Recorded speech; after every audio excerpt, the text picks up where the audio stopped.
Hello and welcome back to the Games to Game podcast. I'm Gravy, joined by Walt. Today's guest is HoodieHi5. Uh, yeah, How do? how are you doing? It's always a Bosch podcast. Always Bosch start. It's fun. How are you, though. Hoodie? Yeah. I'm good. I'm good. Glad to hear it. Buzzing, slightly nervous, but still. Why You can see me nervous? fidgeting about on the chair a lot, trying to work Nah. out where's best to. I fidget all the time. I won't worry about it. Yeah, no, Fine, it thanks for having me on. You're welcome. The first question is, who is Hoodie? Who am I? Basically, someone who got lost along the way, I think. I got, weirdly enough, I left the army when I was 23 and I was a driver in the army. And somehow ended up being a chef. Like, I don't know how that kind of like, translate from going from an army driver to a chef in Civilian Street. 10 years of doing that, I started my own company. In turn, that gave me a lot of spare time, and then I found myself using that spare time to do a lot more gaming. Invest in a decent PC to play some games that I really want to play, and that turned into streaming somehow. But yeah, kind of got lost because there was no real set plan on how I went from A to B, or A to Z. Everything just kind of happened, and here I am. With the streaming, how did you fall into the streaming? Did someone advise you to do it, or did you come across something online like, I don't know, like a support network, or did you watch other streamers and think, I could do this? Yeah, I think mainly it was watching Twitch because I used to watch Twitch all the time. And it was my cousin, Derived Orchid, who honestly, like, this weird story, right? So he was my cousin. And sorry, yeah, he is my cousin, sorry. And literally I was scrolling Twitch and I don't know whether it was like recommended to me or whatnot, but I just clicked on it and it's my cousin. So I'm like, I fucking know this dude. That's my cousin. Like, bear in mind, he lives in London still. I live up north. We hadn't really spoken for a couple of years. Family's kind of drifted apart a bit. So I sent him a message. I said, I don't suppose you're streaming on Twitch right now, are you? And then a couple of hours later, I got a message back saying, yeah. I'm like, fuck. So I literally found my cousin on Twitch, which is quite weird. So in theory, I think it was him. It was him who got me back in, or got me started on streaming. Gave me the idea of, because I thought it was really complicated, I didn't really think. You just press a button. Yeah, exactly. You just get a bit of software, press a button, and you're live. Yeah. So what? 2.5 years later, I think 2 years. And you're here. Here I am. What was your first stream like? Shit. It was fun. It was fun because I think, like, I fell into the category when you start streaming. I was under the illusion that I wanted loads of fucking viewers, lots of followers, and I wanted the stream to be really entertaining and stuff like that. And I think my first stream was like an hour and a half of me playing Fortnite. And yeah, I was streaming to no one. My cousin was there, a couple of close friends popped in, but realized that it's just someone playing Fortnite. There was no real content, there was no effort. I was just sat there, probably a bit motionless, staring at the screen, forgetting that I've actually got to be entertaining or try and do something. There's no redeems, there's nothing like that. It was just me and my gameplay. I had like a messy bed behind me, that sort of thing. I like Gravy's now. Well, no, yeah, but still, mine was bad. Mine was really bad. It was my head in front of a messy room. This was not like this at all. I think those first few streams I watched them back made me realize that I need to try and do something with the background at least. If I'm going to have a cam, it should at least be decent.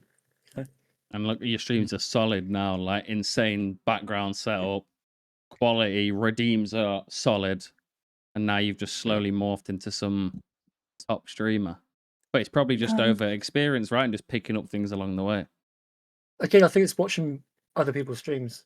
I'm quite a bit of a copycat. I'm not going to lie. We all are. I think if I can't take inspiration from people, then I shouldn't do it. I shouldn't stream if I'm not going to take inspiration. So I think by watching other people's streams and kind of, seeing what works, what's attractive to a viewer, then try and do that myself in my own way. Yeah. Recently hit, well, I say recently, 500 followers, and you did a challenge. How did that challenge go? It was I think the fact that I was able to share it with Aiden made it all the more worth it for what we endured that night was, and the the days following as well.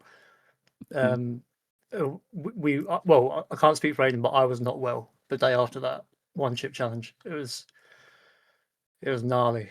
Can I imagine it being? I don't think I could do it. I couldn't stomach it. I couldn't do that either. That would kill me. Some of the the thing is that when you put the chip in your mouth and you bite it down, you start chewing it. It's fine. It just tastes like a plain chip. It's the slow build up, and that slow build up doesn't stop getting worse to the point where it's unbearable. And when you think it's over, I know you'll burp or some shit. It's kind of repeats on you. It's bad. Would you ever do it again? Or would you do something else for like 1K? Would you do a 24-hour stream? Would you do a sour thing, or would you do the chip again? I think I'd do a chip again. So it obviously wasn't that bad if I'm willing to do it again. But I think I think it had a good response when I done it before, and I think I'm not started like the road to 1K yet or anything like that. I think I need to do like a 750 first, but I think the 1K one is obviously a big milestone. Obviously, Gravy, you're very close to doing that. In the sense of 750 to something small, and then maybe the one thing that kind of like kicked it off, goal wise, was the one chip. I'll do another one chip for the 1K. As more of a milestone. You see what I see? Oh no, he's back. My PC's doing a poo. My PC's shitting itself. We good? Oh, we're good. Yeah, I think we're good. My PC's shitting itself. Hoodie, what kind of content do you create on Twitch? And what, say it's multiple things, say you're a variety streamer, what kind of content do you enjoy creating the most?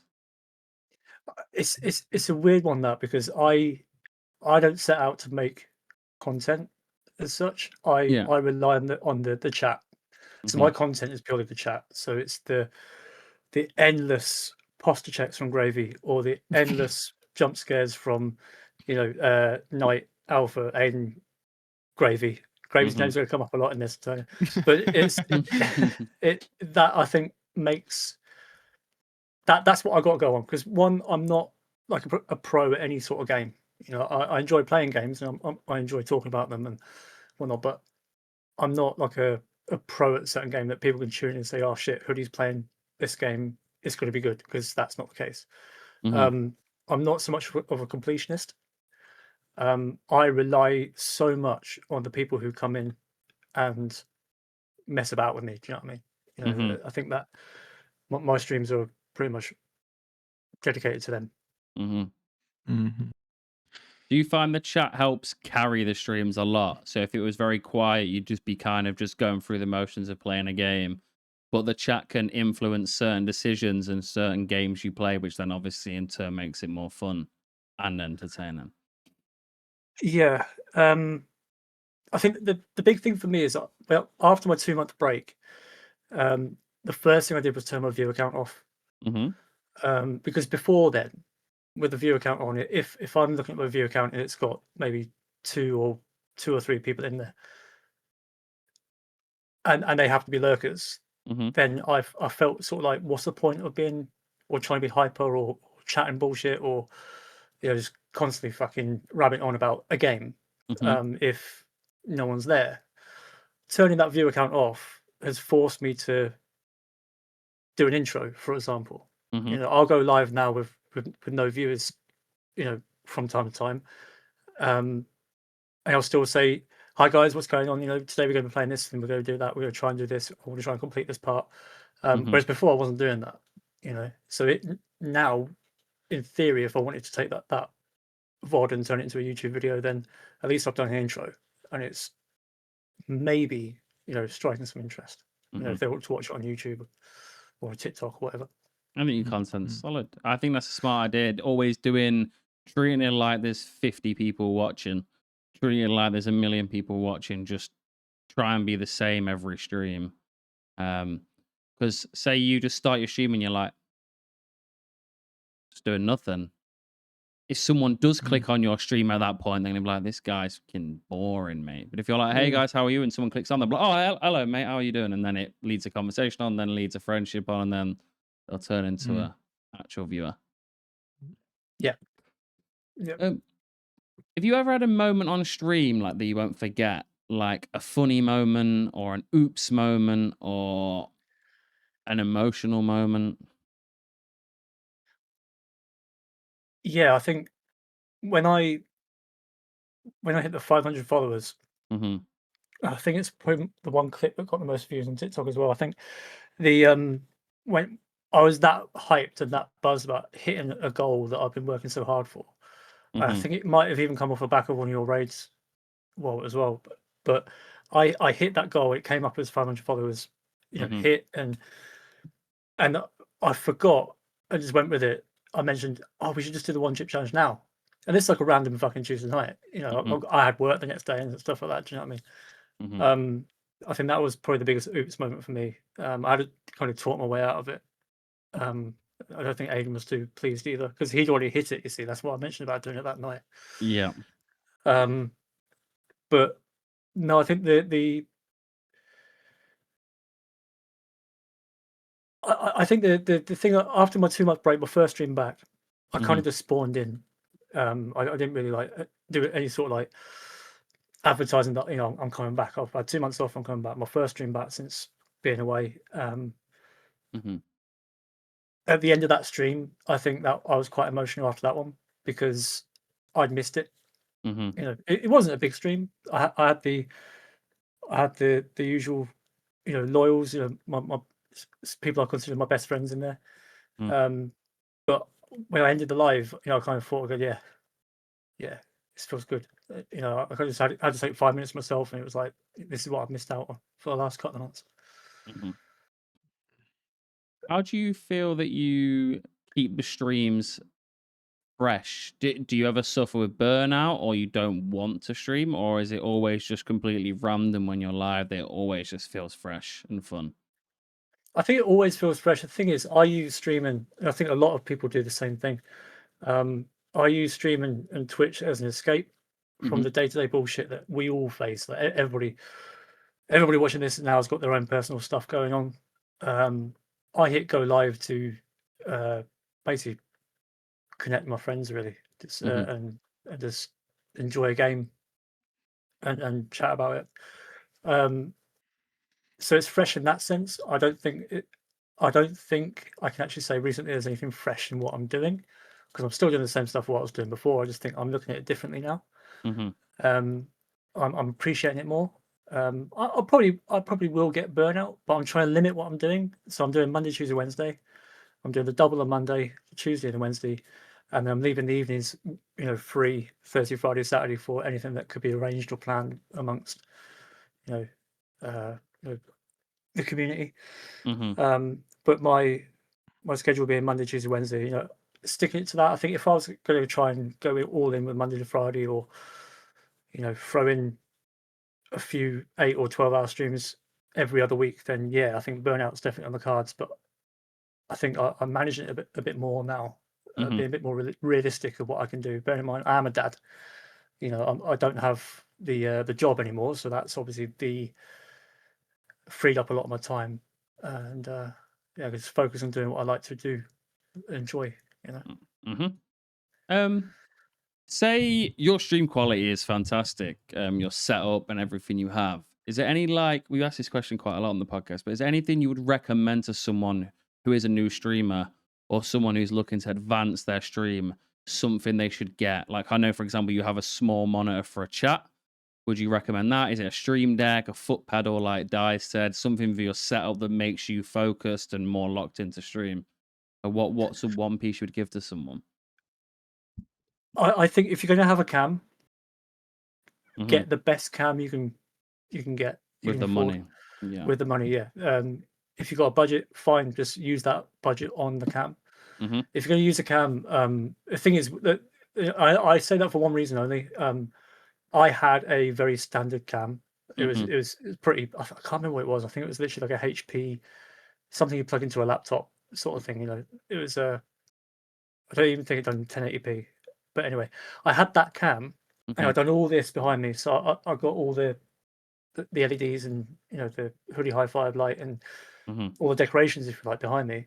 And that cam, you couldn't see any of it. It was pointless, absolutely pointless. hmm So I think I've done it the wrong way around. Get the cam, then do the background, and I don't know. But yeah, cam, Stream Deck as well. I think definitely get a Stream Yeah. Deck. I'm still learning how to use mine. I ain't got a clue what I'm doing with it. I think I'm going to use it to maybe 5% of its potential. Yes, I am. But yeah, definitely, it's made things a lot easier, even just by changing scenes, skipping songs on Spotify, or my raid text. That's hmm about it. I'm pretty sure there's more. Yeah, the Stream Indeed. Deck's good. I use it like even when I'm not streaming, I use the Stream Deck. Yeah, It's for so good, even music. if, like like music and stuff. So it's just so good. Just when you're doing your own thing. You're skipping songs when you're just chilling, doing the volume on your stream deck when you just sat there doing something. It's safe just opening the Spotify app every time and Yeah. just Like if you're playing like a game or something, and you need to concentrate, like getting like mute Discord or something, or like mute people, turn people down, and just like actually lock it in and play, like and turn them back up after, without having to leave the game. yeah. It's quite nice. We're gonna move on to a topic that is coming up in all of our lives soon. Comic-Con, which is next Friday, but we're leaving obviously to go on the Thursday. Yeah. You've been before. How many have you been to? I've been to 4. I've been to the London one once. Comic-Con slut. I went to one in Glasgow, Manchester. Yeah, different companies though. So the MCM one that we're going to, I've only been to 2 of them. So the one in May and the second one will be in October, the end of this month. hmm And the 2 previous were with different companies. Same kind of vibe, same sort of stalls, but hmm not as big. We just happen to be going to the biggest one in the UK. Sounds good, right? It'll be fun. Yeah. Excited for the drive. Yeah, I'm ready for the drive. Ready for the drive. Well, Gonna I be say a that long now. one. Yeah. Ironically, Gravy, you're the first person who jumped in the van. Sorry, so it's going to be. I'll Oh, enjoy it up yes. until that point. Mhm. Oh yeah, it's gonna. I hope you're excited. Yes. It's What going to was be your good. It's gonna be good. first experience like? Like when you went to the first one, what did you find it was like? Was it different to what you thought, or? I think with me it was more the build up. So I have an anxiety in big social spaces. hmm I don't do well with crowds of people.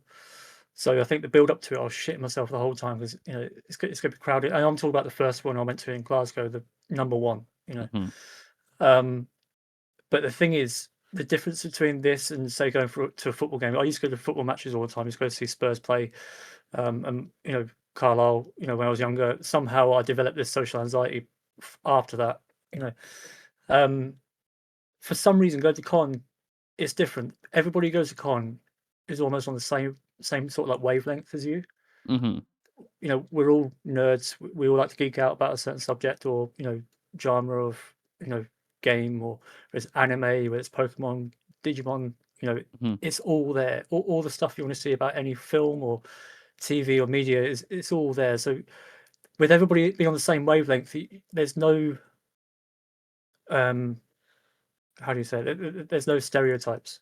hmm You know what I mean? You don't fall into a pigeonhole. You're all there as one collective, and that's what makes con beautiful.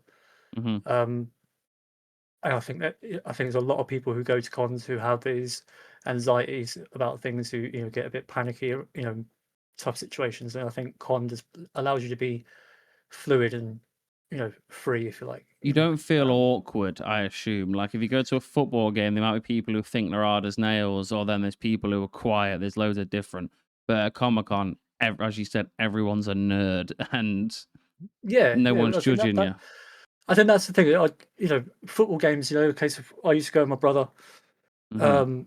and the even down to what you wear.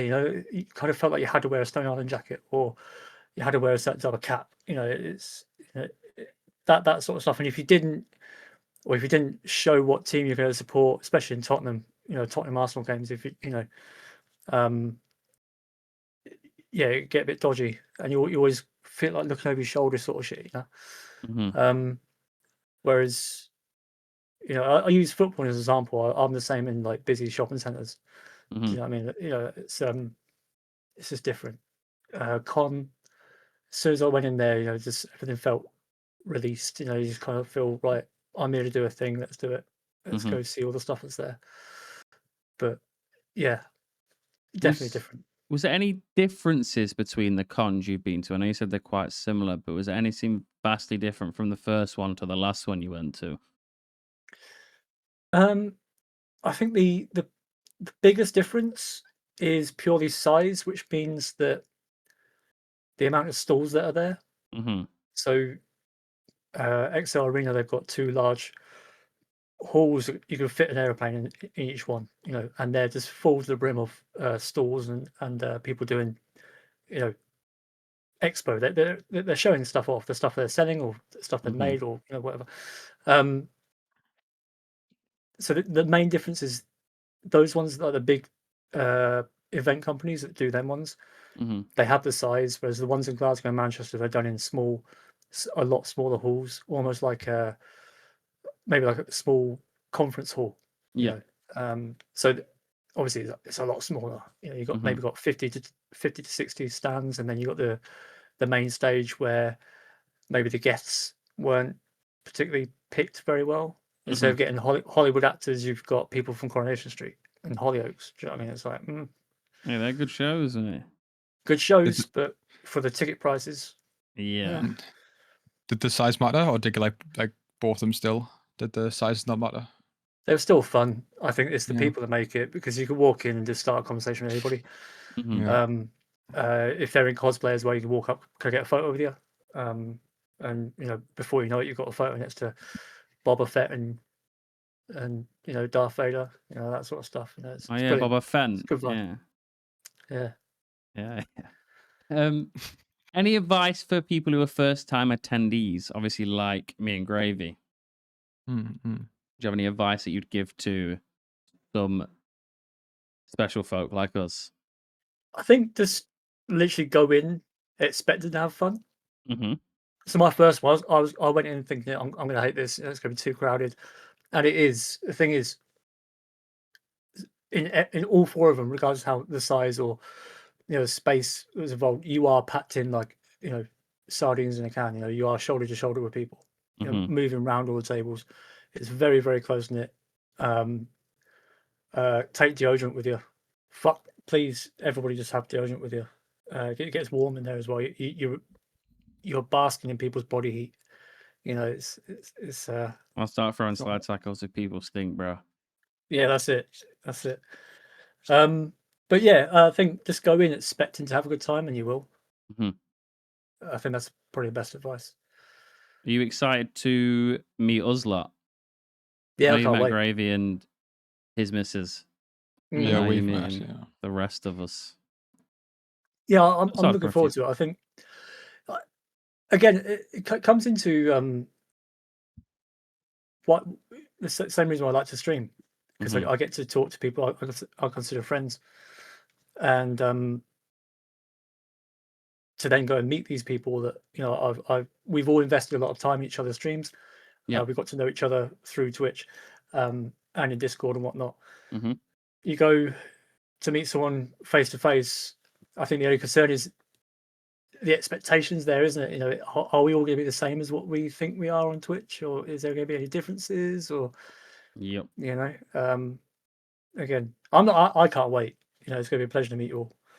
I think it's going to be solid. And, yeah. It'll be very fun. Still Gravy's being special. I'm always special. Mm-hmm.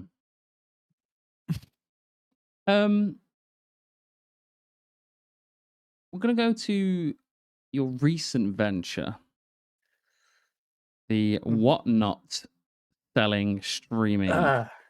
Yeah. I want to start with: was it easy to get into Whatnot based off your Twitch experience? Like talking to a cam. Obviously, I know it's selling things. Yeah. But did it help? Do you know what? Honestly, I think yes, it was easier because I've got with Whatnot, I've got the added benefit of being behind the camera. So when you go on Whatnot, the only thing you're going to see is my layout, the cards on sale, and my hands. That's all you're going to see. So remove this out of it because I see on the chat who comes in. I can't hide the viewers on that one. I kind of need to know how many people are watching. Yeah, because it's money, right? Yeah, and yeah, so it's easier for me when it will say XYZ has joined. Hey, how you doing? What card are you looking for? What what you're here for? What are you trying to complete any sets? What set are you trying to buy? That sort of stuff. So I think having Twitch or being streaming on Twitch for some time before Whatnot was a massive help. Just be able to randomly come out with greetings and say hello and make people feel welcome at least. But yeah. What made you want to start selling on Whatnot? Like, how did that come about? Try to recoup some of the money that I lost buying on Whatnot in the first place. No, so I've been on Whatnot for about a year, and yeah, I've been using Whatnot to complete some of the sets I have. So I've now got 3 Pokemon sets that are full master sets, and that's basically through Whatnot, and that's just by building a relationship and getting a card possibly a little bit cheaper by doing some sort of like friendship deal. Because it will show how many streams you've been in and stuff like that. They'll see, oh, hoodie for you. I'll do it for a little bit cheaper because you've been here for, however many streams. Blah blah blah blah. So I think through that and my own collection of that I've already got from when I was younger. And I think I've explained this to you before. Well, is in the sense of I've got my set that I'll never let go of. Okay, that's I'm taking them to the grave because that they've got a lot of sentimental value. And I'll never let them go. But over time, when you're opening packs all the time, you get dupes, you get doubles, you get things that have no value whatsoever. So they can't get put in a pile or put in a box and get stowed away. I don't know what it was. I think there was literally one time I was on Whatnot and maybe a streamer mentioned it. Why don't you? Have you ever thought about streaming or Whatnot? And I think then the penny dropped. I thought, well, it makes sense. I've got these cards that are worth a lot of money. They have no sentimental value whatsoever. It just makes sense to me to start an account and give it a go. And the turnover on it's been ridiculous. I think you're a millionaire now, right? No. Oh, sorry, multi-million. No, sorry. Yeah, that's more like it. Yes. But no, I think the best thing about a collector doing Whatnot is that when someone comes in the stream and say, "Do you have a specific card?" The chances are I will have it. Whereas a reseller who will buy packs and sell those packs, you're taking a gamble. You're basically there. You don't know what you're going to buy. You don't know what's going to be in the pack. You could say, "I'll go in and buy 5 packs at an extortionate price and get absolutely naff all from it," and you just wasted your money. Whereas with buying from a collector, there's a chance that they've got a card that you're actually seeking. Yeah, and that's kind of that's what I do or Whatnot. What kind of do you sell? Old stuff or new stuff, or is it a mixture? Mixture. Yep. So I've got some modern sets. I've recently pulled the Golden Chase card for Mega Evolution, which is the new set that has come out. I have no intention of collecting that set whatsoever. So that'll be going to Whatnot. I've got some vintage stuff. The stuff on the shelf behind me, they're all graded vintage cards. Again, they have some kind of sentimental value, but they've also got a very high worth, which outweighs that sentimental value, if that Mhm. makes sense. Go Uh, on, Gravy. How did you get into Pokemon and stuff? Because obviously with like whatnot and stuff, how did you actually just decide this is something I want to collect?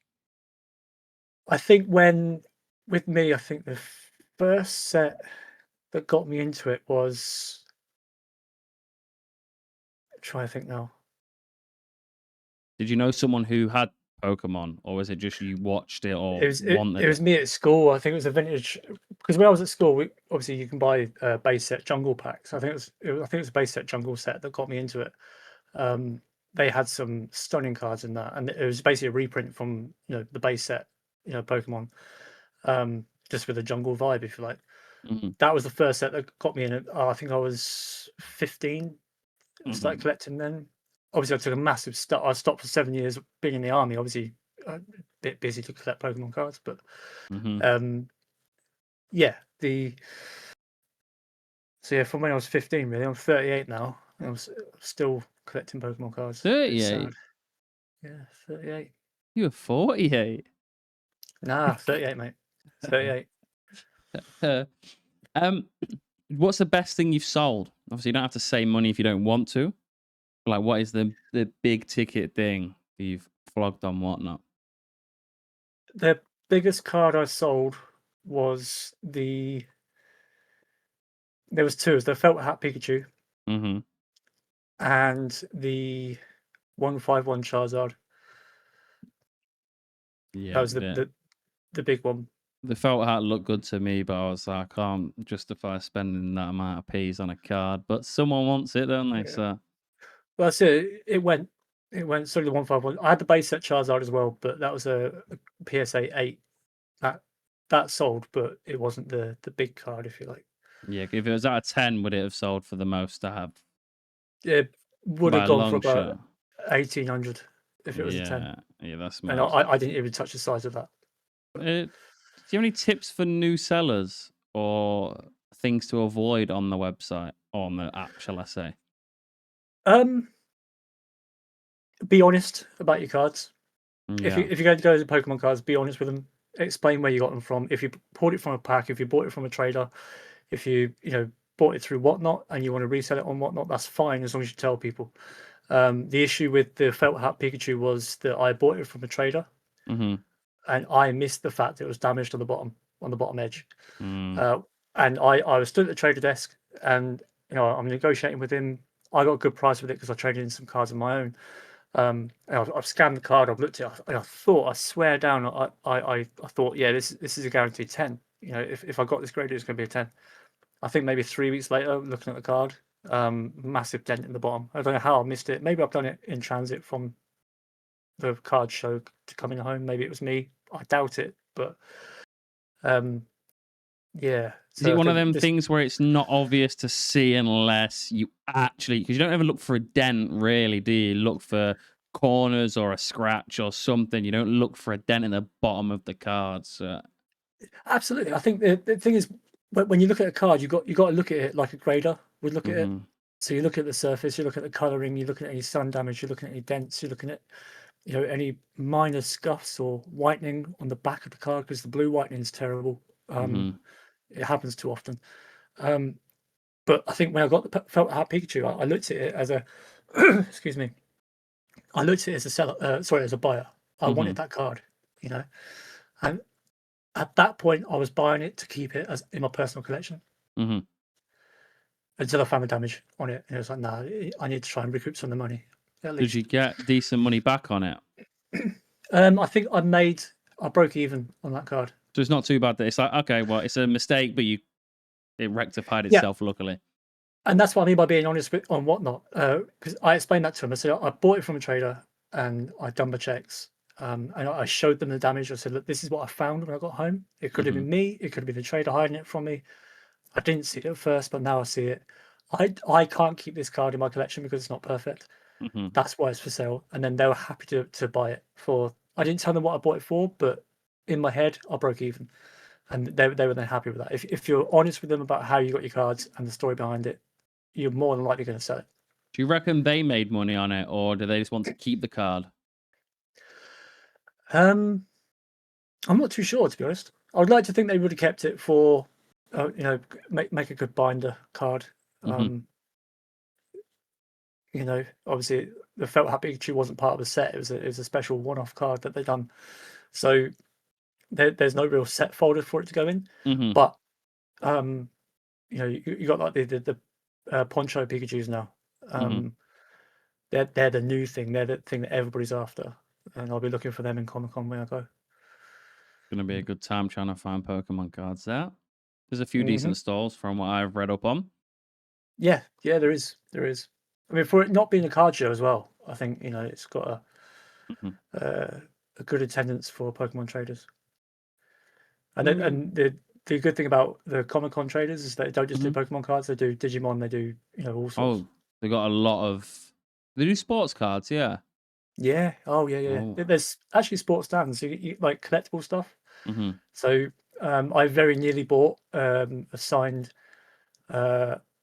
Sun Tottenham strip, Sunny, but yeah, it was far too expensive. How much was it? I think it was looking for about 1,200. Yeah, because it was a Champions League final against Liverpool that was signed. If you would have won that game, it'd have been a lot more, wouldn't it? Oh yeah, absolutely. Yeah, absolutely. That do you know what? That's the only time Tottenham were lost, and I thought the better team won because Liverpool outplayed us on that one. But we held our own. It was a close game, but you got to the final. Yeah, we did. And then we sacked our manager. Yeah, that's just makes sense, right? That's football for you. You obviously are a chef. Yeah. Obviously, you were in the army. What made you want to be a chef? Did you go for all your training courses after the army, or did you already have some chefing experience prior to going in? I left the army and I was 23 when I left the army, and I was met with a choice. My partner at the time was working in a hotel up here in the Lake District, and it was either go back to London where my family are, or go and be with my partner at the time in this beautiful country, beautiful part of the country, mountains and stuff like that. It was a no-brainer for me. I won't go back to London. So I got a job in the hotel, and the only job they had at the time was a commie chef. So my literal job was peeling carrots and potatoes and prepping veg. Back in 23-year-old Hoodie was just doing veg prep. And that's how I basically started. So that I was taken under the wing of the head chef there, and then I think 4 years later I was his sous chef. Yeah, I just think I transferred my skills from the army. Just following orders, just listening, being told what I had to do, and just doing it. Shut up and get on with it, sort of attitude. And yeah, just progressed quite well.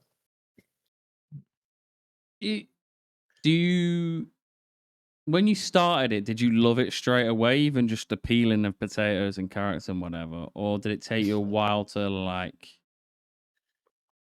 actually fall in love with it, or did you never fall in love with it?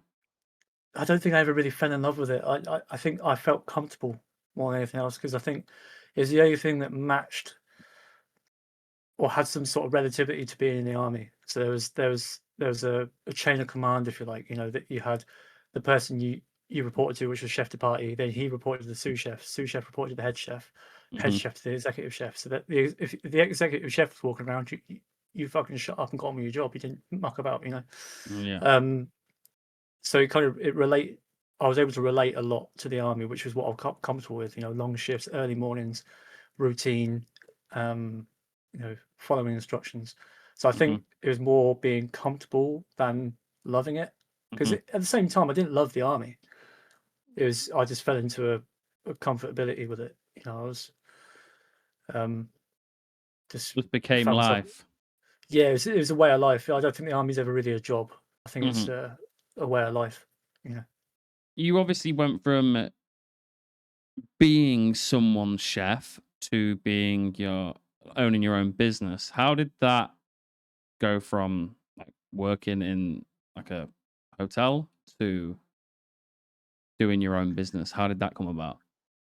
The birth of my son. basically, I think I'd already started a company before. Whilst I was a chef, I started a recruitment agency for other chefs looking for work, notably people from Europe. Mhm. Coming into the country looking for work within Lake District and places in Scotland.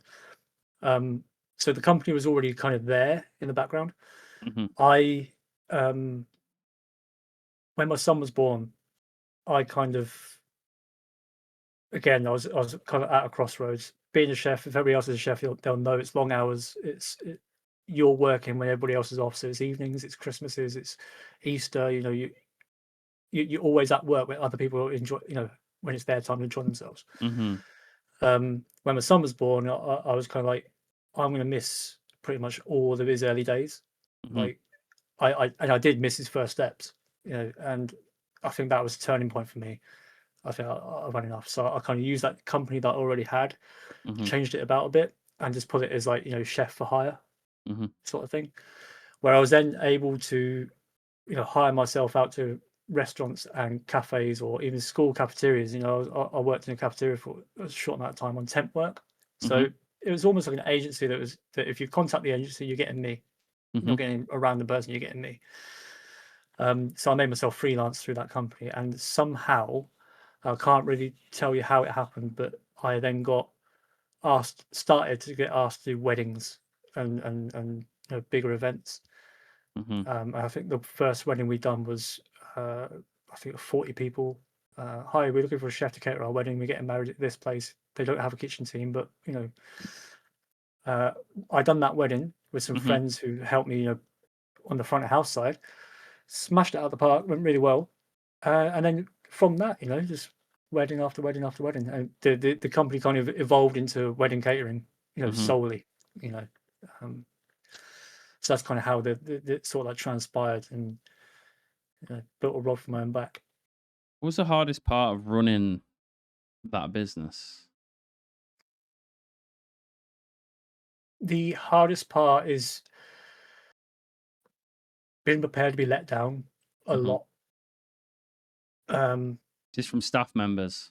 yeah. I think just from staff members, and I think the issue I would be in midstream, and this has happened quite a few times actually, or midstream or mid Discord call with some friends, and I would literally get a text, and the text would say, "Hi Sam, I can't be there tomorrow," and it's like a wedding for 100 people, and you got the main person running the front of house is calling in sick because they're whatever. Mhm. Only then to find out that they're actually out someone else's birthday party or some shit. Do you know what I mean? It's like,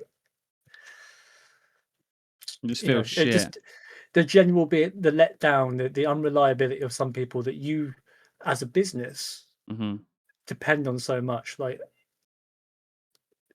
I always like to think that if you worked, if I employed you, um, I was paying I was paying over the odds, and I was paying more than what most catering companies are paying. I was giving out more stuff, to make sure that they didn't have to drive themselves. They always got picked up in the mornings and they got dropped off at night. So they didn't have to have a car. They didn't have to use their own fuel if they did drive. Mhm. Um, I went all in on that aspect to try and keep people from letting me down. And still, there are people that, I think when you're that age, it's a hot summer's weekend. Mhm. Do I go and do a wedding for 100 people with Sam, or do I go out and get pissed with my mates? Mhm. At that age, they're going to do it. It's one of them, and it's this kind of thing. As a business, that's the biggest issue: is finding good, reliable staff that don't, um, just don't respect the effort that goes into a, catering company or even just a normal kitchen. Standard kitchen is the same. A Mhm. restaurant kitchen, hotel kitchen. One person doesn't show up, the rest of the team have to pick up that slack, Mhm. and it's tough. When you're already if you're already on day 8 in a row on your fucking 172-hour, Mhm. and you're still slogging it. You're looking forward to your day off the next day, and you can't because the key person taking over from you is off. Mhm. It's sometimes can't be helped, and sometimes you can't blame the person, but you know, Mhm. when someone's taking you for a ride, Yeah. and that Obviously, sorry for interrupting. uh, You is this kind of what led your reason to sell the business, or is it completely different to that? Basically, yeah, that I think that happening quite often was just the main cause of my spiral. Mm-hmm. I'm not going to get dark about it, but it got to a point where I was struggling mentally. Mm-hmm. And it wasn't just that; it was the workload. Mm-hmm. This year was kind of like the freak year in the sense that my reliable staff. So I had 5 staff and 1 chef who never let me down. They were Mm-hmm. there day in day out prepping. On every gig that we done, they were there. The ones that I would, you know, I would kill for to keep Mm-hmm. on again. But this year was the year that they all went on to university, or they went on to their own careers, or they got other jobs elsewhere, which I'm over the moon for. Really am. Like, you can't blame them for pursuing their lives. They're kicking on 19, 20. Mm-hmm. It's their time to crack on. After losing them, I was looking it forward to thinking how I'm going to continue this business, and it was a case of it's no dice, man. It's not happening. Mm-hmm. And yeah, I think that caused me to inevitably kind of like shut down mentally and whatnot. The relationship with my partner dwindled Mm-hmm. and was by a thread at one point because I was not fun to live with. She'd be Mm-hmm. coming home from work telling me about her day, and it would just bounce off. I wouldn't even acknowledge she was home. Mm-hmm. It's kind of my I just wasn't there at home, Mm-hmm. and I think that was the main choice for me. That was the catalyst for me saying, right, enough's enough. Mm-hmm. List the company rights up for sale, sell it on as a PLC, and then just have done with it. And the quickest I can get that done, the better. And now you're staying. You're still going to be a chef, but it's if someone needs you, you'll go do it like private, just by yourself type deal. Absolutely, yeah. So I'm still going to be a chef because it's pretty much. I think it's really all I can do at the moment. Mm-hmm. It's Or a I whatnot can't. pro. Well, yeah, I only get more cards first, but um, I can't. What do you call it? I can't almost like retrain at this point. I'm 38. Mm-hmm. The other job way back when I left the army that I wanted to try and do is join the police. Yeah.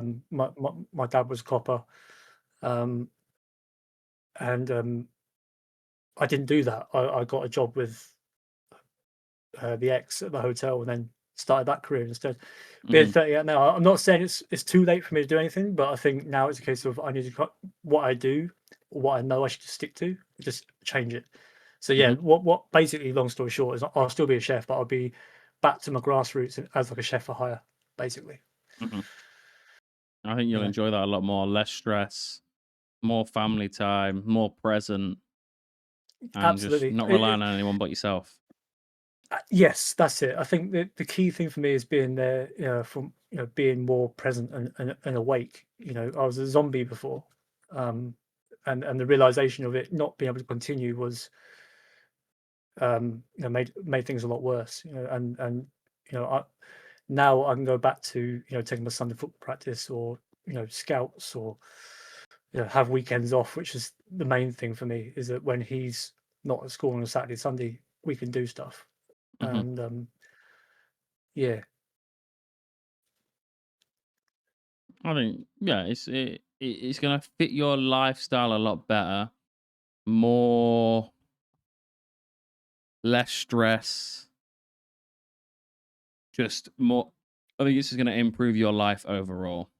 I think it's a very smart decision to sell it at the point that it is. Well, it's Yeah, still doing well. You can, you know what I mean. It's not like you've exhausted all options. It's like it's just not for you right now, and it's time to move on.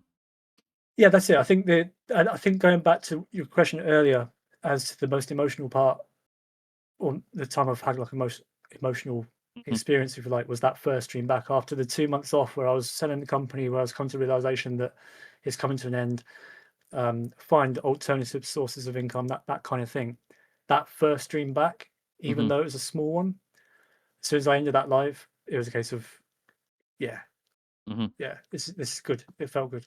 Means more time to actually stream and spend time with your friends as well. Absolutely, absolutely.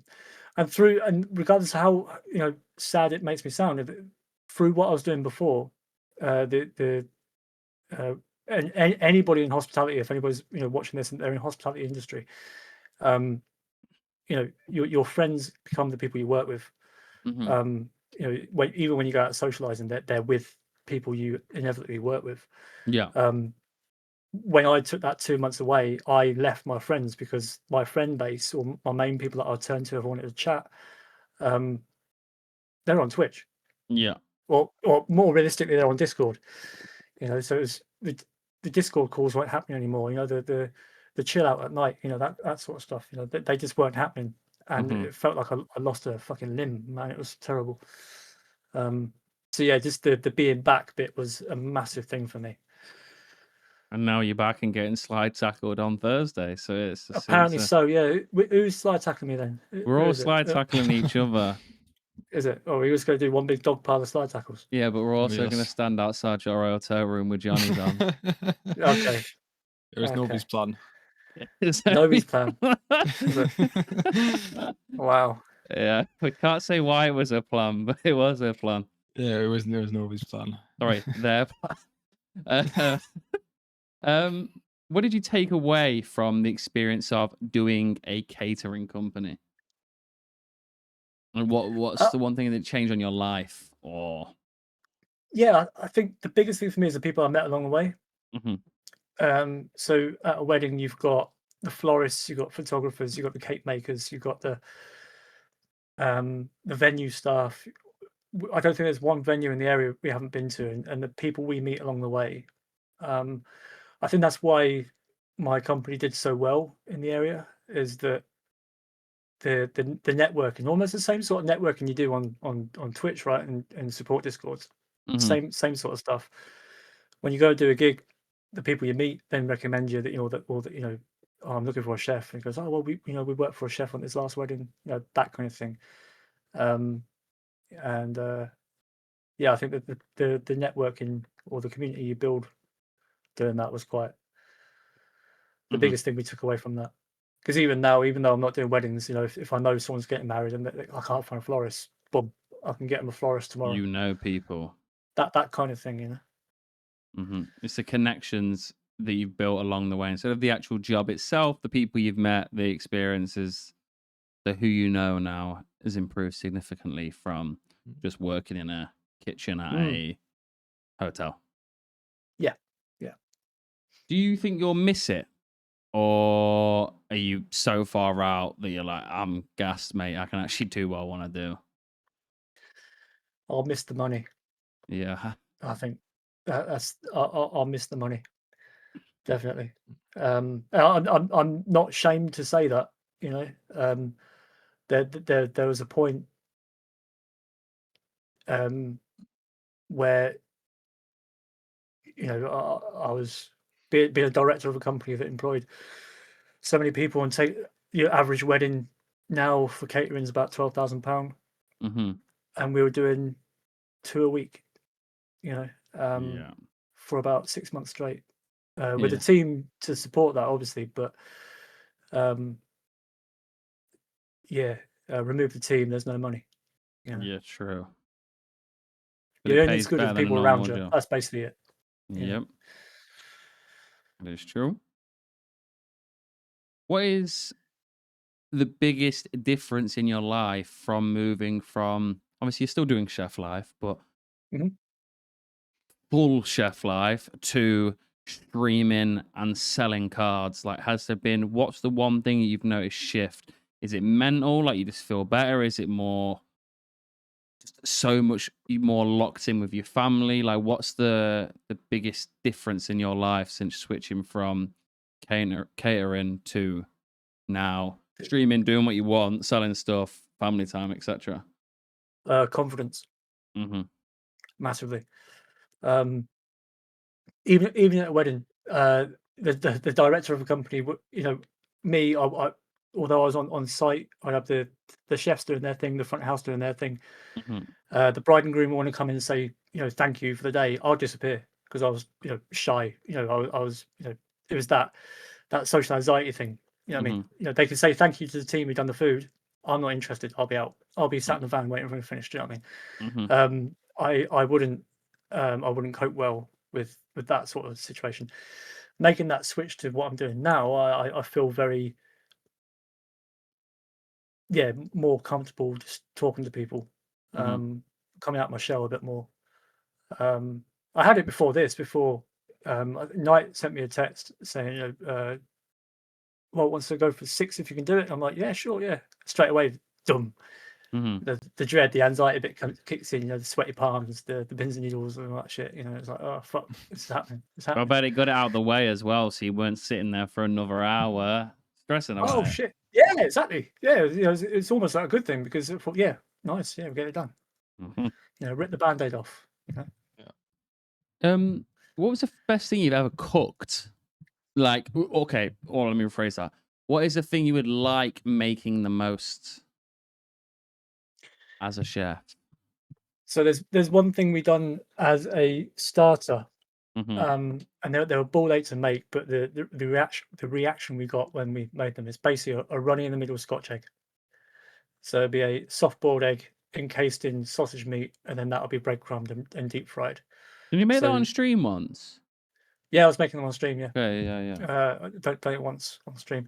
Now they at a wedding, when they're cutting into it because you've got a whole room of maybe 70 to 100 people going, ooh, it's because they're cutting into it and still running. That they were amazing. I love them because, as I say, because they take time to make and they're a pain in the ass. Because you've got to soft boil it to a certain point and then you've got to cool it down straight away so it doesn't overcook. Then you've got to peel that fucker. You've got to get that eggshell off it without breaking the white, and then you've got to wrap it in sausage meat gently. But no, they're the end result is so worth it. So much, when they cut into that and it's still runny, and they're your boys. Any Amazing. lessons that you've learned from being in kitchens that you use in your day-to-day life? That's probably a weird question, I know. But for example, but for me, obviously, learning how to be better with certain individual people, like people who aren't like me in my life. I can speak to someone who is completely from a different walk of life, and that's what streaming's helped me with. So, like, in terms of chefing, is there a specific thing that you've had to deal with that, I know you said confidence, but that's made your life different in other ways? I think apathy is the big thing. When if anybody is a manager of some sort or manages people, they'll understand this, that the feeling of being let down, or you can't complete a certain task because you don't have the manpower to do it, because COVID was a big thing. When we were coming out of the COVID restrictions, the company was on its ass. We were hanging on by the skin of our teeth. But also the staff coming back into it's quite slow. But the thing is, the learning apathy with people, or trying to realize that these people have lives and things going on too, was a big thing. I remember in one case we had someone who was on long-term sick. I think he was off for about 4 months, claiming sick pay. I think, and he went off with COVID. And then after 2 months, we noticed through Facebook and Instagram he was on holiday a lot. And you're thinking, within the UK, it wasn't abroad, but you're thinking, this guy's on he's claiming sick pay, but he's off long-term sick and he's on holiday. It's like, you kind of think, gets you back up a bit, So I called him in and I said, if you're well enough to do that, you're well enough to come into work and have a chat about going forward.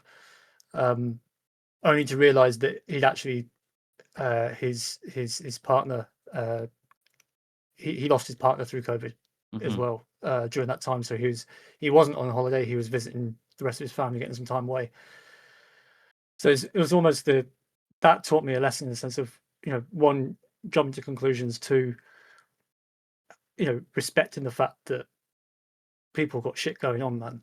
Mhm. And that was just one example of many times that happened where kind of, my knee-jerk reaction kind of got me in a situation with people that I didn't like to be in, Mhm. and to realize that, these are people with real problems and real shit going on, and the world doesn't evolve around me and my company. It's a case of, they will let me down 50% of the time. It'd be for full-on legitimate Mhm. reasons. So, in return for the last 2 months that he was off, I didn't. The company gave him full pay. Mhm. He wasn't on statutory sick pay anymore. We put him on full pay for the last 2 months, so he can, he lost his wife at the end of the Mhm. day. It was sad. Made you handle situations differently and actually probably think before assuming.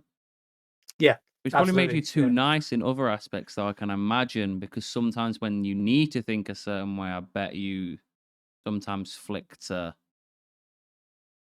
believing in someone when you probably shouldn't. I think so. Hard I balance, think right? so. I like to think I'm a good judge of character through that. Mhm. I'll support anybody and help anybody that I see who are genuinely trying, Mhm. and that if someone's constantly banging their head against a brick wall or something, but they're giving it 110%, and that they're putting their whole heart into something, Mhm. but they can't progress because of a certain thing. Yeah. If I'm in a position to make that thing easier, then I will. Mhm. Um, I like to think I'm a good judge of character when it comes to that.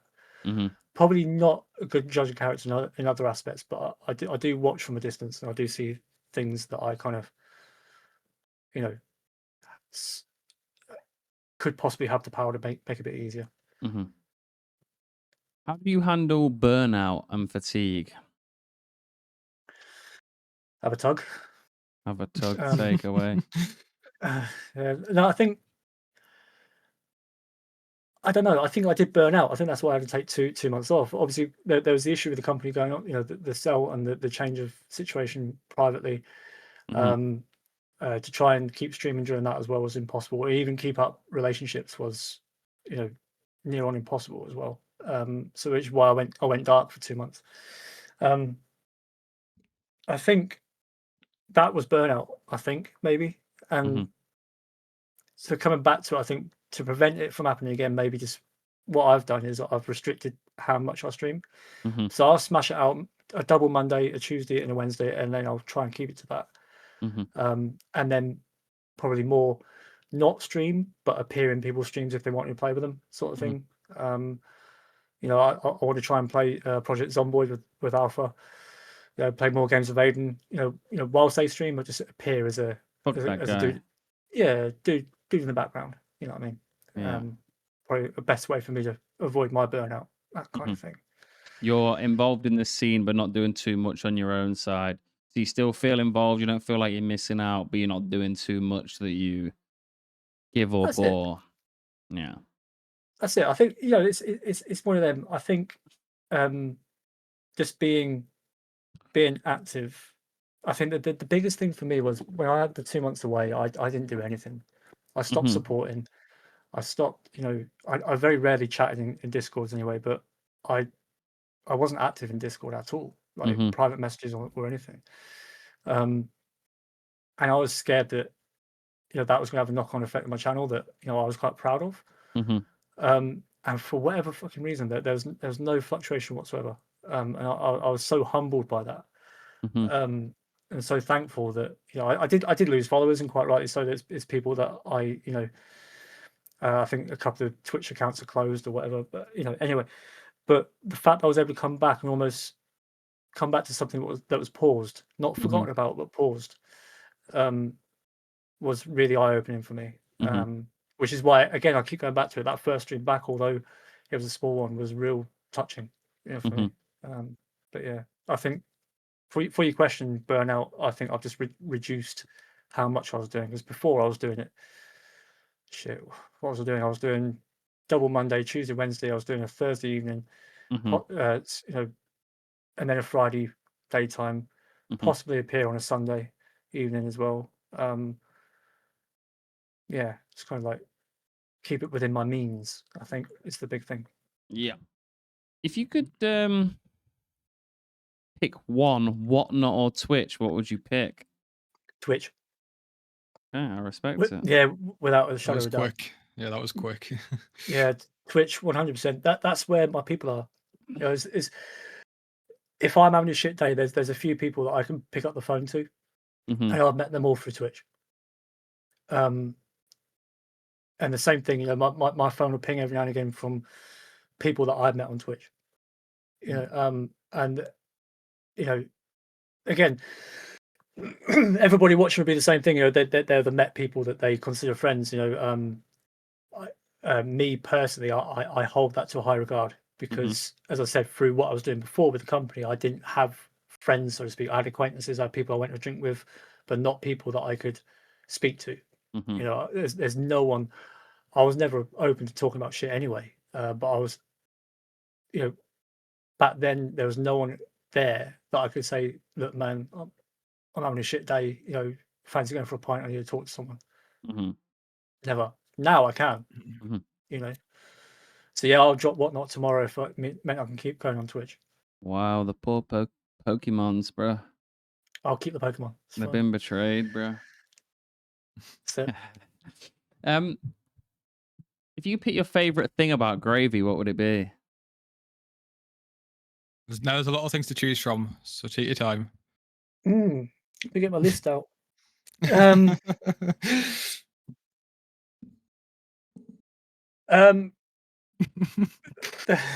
No, look, I'm not stalling for comedy effect, right? I'm trying to make it sound political and fair. All right. My favorite thing about Gravy is that he streamed for a bit. He stopped. He came back, and then got stuck in. All right, because you used to do it a long time ago when you done COD, didn't you? And then you stopped for a bit, and then you came back. And then since you've been back streaming and you got serious with it, you know you've grown, didn't you? He's been on it. And you're a mate as well, yeah? Exactly. He's been on it. What about his looks? Oh, he's stunning. He's a beautiful guy. Mm-hmm. It's weird how he went from no cam wearing a balaclava and now he just sits there and doesn't care. Like he's used to his face being on show now. Yeah, I think the face reveal was the biggest turnaround, I think. And maybe same as like me getting over my social anxiety. You know, streaming, just talking to random people that my biggest fear for me was streaming and someone coming in and say, "Oh, what's this fucking ugly cunt doing on Twitch?" Do you know what I mean? And then I'll be like, "Oh, it'll just throw me off," and that'll be it. Game over. I'll be sweating for the rest of the stream, you know, or look at the state of him, whatever, you know. I had that fear. I think Gravy had that fear too, and not anymore. Game's the game. Well, game's the game. We're gonna go to some chat questions. The first one we've got is from someone called Granddads_Gravy_. And it is, what's under the hat? What's under the hat? Whole lot of nothing, mate. Clip that. Someone clip that. Get it clipped. So I'm not lost at all. Sexy. No, you suit it, to be fair. Would you ever get rid of it all? You look like Max Brannon off EastEnders. I do get that a lot. Do you actually? Yeah, Max Brannon, or no one said Jason Statham yet. I'm quite No, because you're offended. too muscular for Jason Statham, so that's why. Built like a bean sprout, mate. Don't talk about. Man, your arms are extremely long. Because if for anyone who listening doesn't know, me, Gravy, and Hoodie are all mediums, right?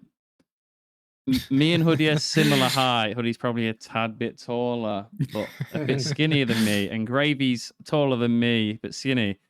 Me and Gravy are wearing our medium hoodies, and the sleeves fit perfectly. Hoodie's got a medium hoodie, and his the sleeve finishes at his Like elbow, this. mate. You're not going Yeah, to see it, but it comes up to here. it Like doesn't that make on me, no mate. sense. Yeah, Yeah, so I bought a large. that's a large fit. It's too big. So the large one now comes over my ass, and You ain't the wearing hood, that one here. I look like a fucking Jedi when I put the hood on. I told you it would be too big. I don't know what you. Yeah, you fucked up there, mate. Yeah, I might have to shrink the large one. Yeah, Well, put it on a boil hot wash. wash. Yeah. Yeah, and put it in tumble dryer. Then I'll be happy with the arm length. Yeah. We got a question from someone called Alpharius Omegon 69. I don't know if we know who that is. What games Sort of do you Alpha. think get your best responses on stream? Definitely the ones that involve jump scares. Mm-hmm. I think going back to what I said earlier with my content comes from my chat. The chat involvement in my streams is key. Mm-hmm. And it really isn't put on. I do not do well with loud jumps or noises in games. So any game that sort of like inspires someone to try and jump scare me, then the reaction I give is real. A couple of people said after I done Mortuary Assistant the other day, it looked like I was going a nervous breakdown. Does it make you feel sick? Yeah. There was a time when my back was soaking wet, and I think after the stream went through, and I said to the missus, I said, that was intense. And I turned around and took my hoodie off. And all she saw was a big oval of sweat, and it's cold in here as well. This room's cold. Mm-hmm. That stream was face numbingly scary for me. Yeah. Have you also got back knee? I don't actually, no. Gravy Must does. just be me then. He's had it a long time and he's Must just be struggling to me. shift it. Yeah, 10% gone though after 5 years. Yeah. You'll get there, mate. You're going to be doing so. a partner push like Gravy soon, by the way. He's doing it in 2035. 2035 partner push. I'll be probably 2045 when I'm collecting my pension, I think. That's next year, no? No, I think the thing is, I had that realization, right? The first time I went streaming, my first stream, I went in, I was thinking, right, let's see what this is all about. 30 viewers, followers coming out my ass, everything all kicking off, and then I spent like 2 hours with like one viewer. That sudden realization to me has made me realize that one, I had to make changes and adjust what I was doing and make it more interactive, etc. Doing all that, I think if I went into it first, if I done a bit more research, if I asked more questions, if I found like a bigger streamer at the time and asked them, I'm thinking of streaming, any advice. If I'd done that first and then went live, I probably wouldn't have been disheartened about it, because one of the first advice they would have given is don't expect viewers on the first stream. And then that would have been it for me. I'll be like, cool. Yeah, because I guess if you click streams, you click the ones with viewers usually, so then you'd expect it to be similar for yourself. But yeah, I'll click a stream for one or two reasons: viewers or the game they're playing. Yeah. Yeah. What? I've got another question actually. Sorry, Drew, if you want to speak. No, you go on. So this is asked on every podcast. It's currently 3-0 G, I believe. Who do you like more, me or Walt? Think long and hard about this. And now I want to make it clear. Die Hard took a political route last time and actually avoided the question, so I'm giving the point to Walt. Well, I'm not accepting that again. We need a definitive answer. It's got to be one of us. It's got to be Walt. You bastard! I respect it. I'm only here to be truthful, and yeah, I think I can't not say Walt for the support I respect it. that I've received along the way. My 500 was achieved by a large part of getting Cutler raids that week, from Jay. I can't. Yeah, I'll always be in his debt for that. Yeah, You that's fair fucking enough. shit, mate. Yes, that's still that's 4-0. You know, including no, is that with dies or is that? Yeah, that's including Die Hard because we know Die Hard would have picked you. There's no overlook in 4-0, that situation. We What's know you're just being nice about it.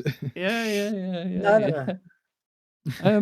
What's next for HoodieHi5? Hello, what's the What's next next? step? Yeah, what's the next step in Hoodie's life? Knuckling down. You know, Scrapping. getting the shadow boxing. You know. Oh, yes. No, I think the next thing for me is taking it seriously now. I think I've got the time, I've got the passion for it. I just need to tweak it. I just got to make it work. I want to try and give it a good year, a full year of undivided attention, put the effort in. Because I wasn't doing that before. You know, I've been streaming for 2 years, but that's been broken between, running a company, etc. Blah blah blah. I don't have that excuse anymore. So if after a year there's been no growth and there's been no, no obvious growth for that matter, then I'd probably consider either knocking it on the head. I don't want to flog a dead horse. You know what I mean? I don't want to keep doing something that isn't, well, I might enjoy it, but I need to, I'm not thinking monetary wise either. Do you know what I mean? I just want to. Yeah. I'm happy going off that the year, sat at my average of 8 to 12 people, and just enjoy it. Should that drop off, then that's when I kind of think, You don't mind if it stays at what is. You just don't want it to go backwards, and then you feel like you're Absolutely. wasting your time. That's exactly what it is. If it start to feel I was going backwards on the progress that I think I have deserved. Because I have to be honest with myself as well. I think up until I took the 2 months off, it was honest graft that I put in,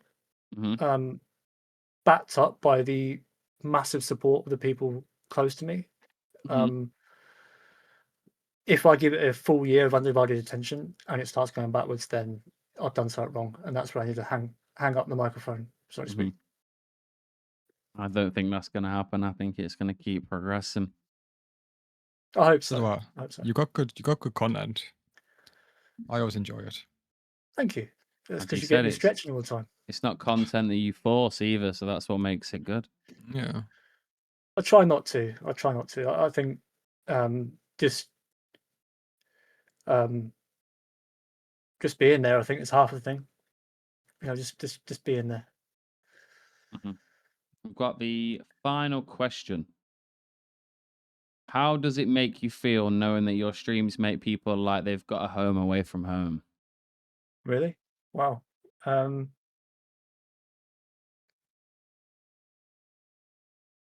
Humbling, really. Shit. I think if someone, the fact that someone has taken time to out of their day to click on my stream, out of the thousands upon thousands of thousands of other people they could click on, even if it's just a tab, makes my day on its own. And when you see the same people time and time again, it's really, really, humbling. It makes you feel good, definitely. And if it's home away from home, then I'm definitely doing something right. I agree. That has been it. Yeah, for awesome. The Games the Game podcast with HoodieHi6. Sorry, high five. Grandad's Gravy, the most jacked man on the internet. Big Walt, 4-0. And we will catch you next time. Ciao, Thank Bella. you.